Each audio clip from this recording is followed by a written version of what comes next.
beautiful day in Bonnie Lake, Washington. I say that very sarcastically. We were supposed to have sun, but the weather kind of failed me. So, just got done at the bank. I was supposed to go riding today, and I didn't end up going riding today because I can't really bring myself to take the R1 out in the rain. I know it's Washington, deal with it.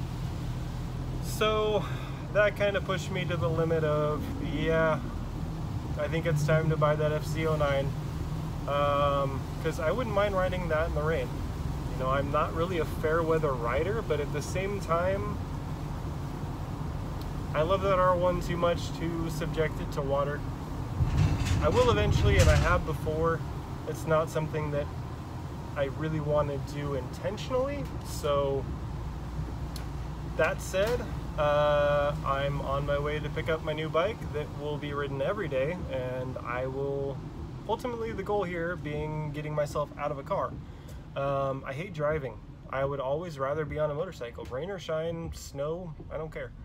I just, again, I can't bring myself to do it in the R1, so today's the day. Picking up the FZ09. So when the trailer is no longer empty, and there's a beautiful white bike sitting back there, I'll report back.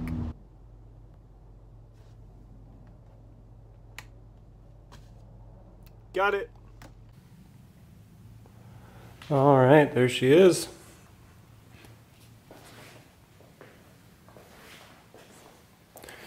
What do you think? Should I keep that or, yeah, that thing's going.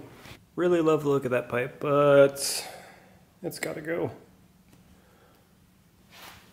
It's probably very reminiscent of the R1 pipe. Something that I don't like about the R1 pipe, if I'm being honest. So there's my pipe.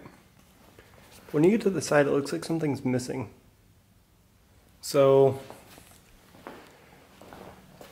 with this one, I gotta find a company out there that makes something that will look like it's full. So we'll see. So one of the first things I'm noticing is this bike does not come with an O-ring sealed chain. That's weird. And one of the first things I'm probably going to change, actually, apart from this monstrosity.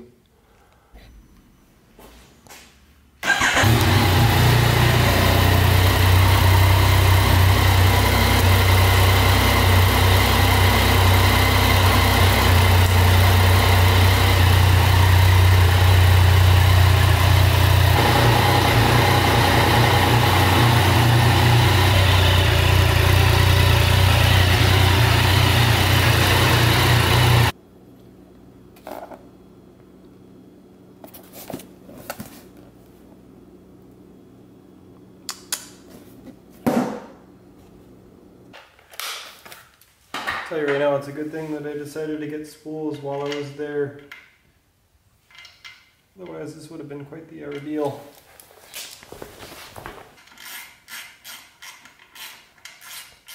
I had to go and buy a 27mm from AutoZone of all places. But obviously a tool I don't use very often, so not really worth waiting until next Monday to get one from Snap-on. So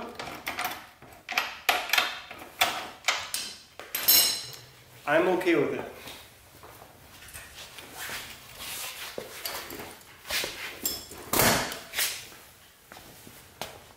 That was sketchy, I don't know why. Didn't feel right.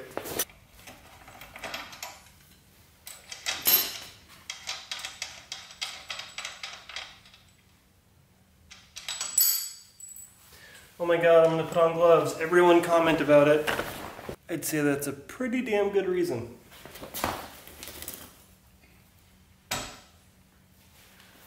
That's fucking annoying.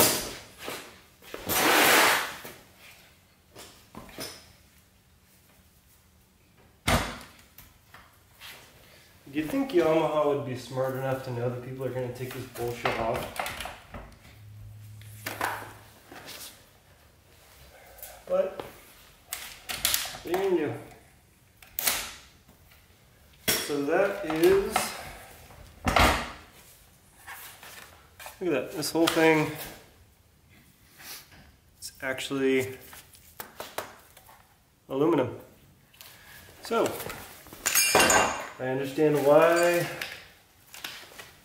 the need for these chain adjusters now. Although it's kind of shitty, they don't give you adjustment marks on them. It's kind of weird, but whatever. So this kit replaces both axle blocks. This axle was dry as a bone. Hate me all you want. I like greasing axles. I will say it's a nice fit though. So, good job, Yosh.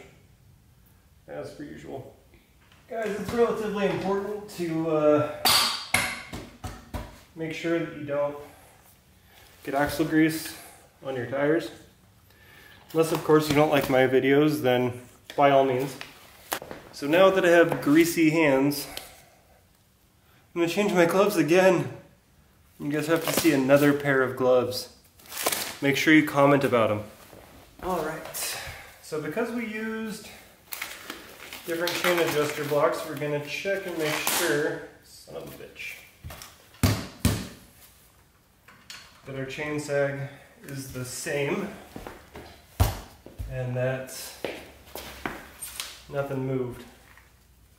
So these are in fact the same thickness as the Yosh ones, so we should be good on that front. Before you tighten anything down, you want to make sure that your tire is evenly snugged up against your chain adjuster bolts. I'm going to start this on, just until it's snug. So Yamaha calls for 108 foot-pounds. So in typical guy fashion, I'm going to go to 110.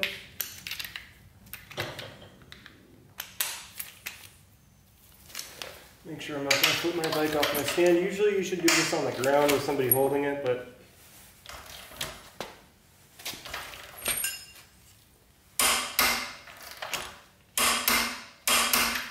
there's 110 foot-pounds. And because it's up in the air already,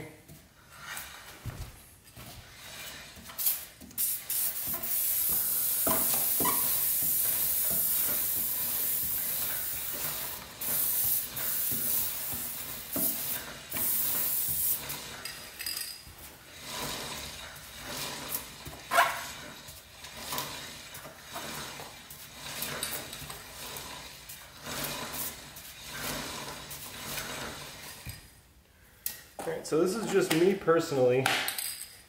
You guys may differ.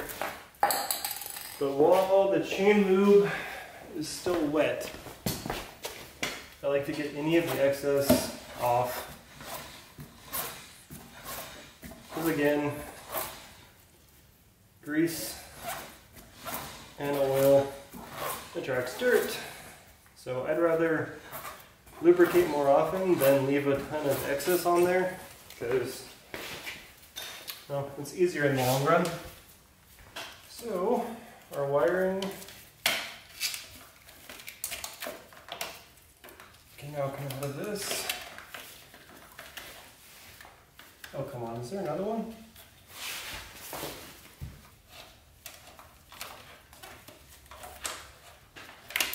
No worries, guys, I know you're concerned. We're going to gently remove.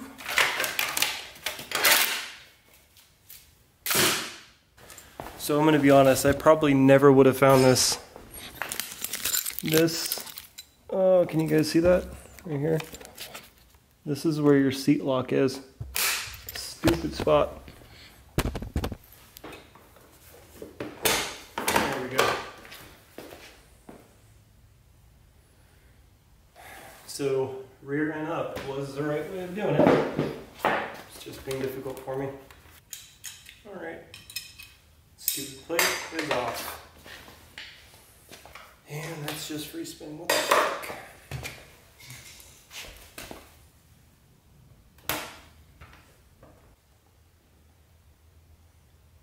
All right, so that's going to complete the Fender Eliminator install.